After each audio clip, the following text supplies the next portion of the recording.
मेरी लक्षण कि जहान घरमा बोल्दैन बत्ती अब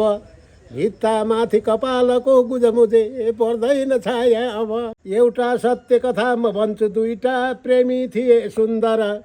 मिल्दो दौतर त्यो उमेर पनि त पाँचै थियो अन्तर जोडी ढुकुरती पहाड बनका छोडी घना छहारी लागे जागेर खान्न कान्तिपुरमा आएर डेरा गरी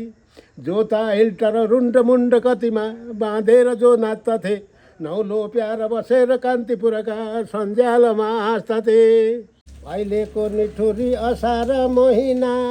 पानी परेको कति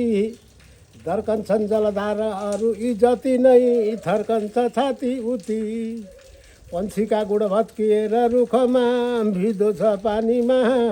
एक्लै ढुकुर एक्लै बिरहमा होला बसेको कहाँ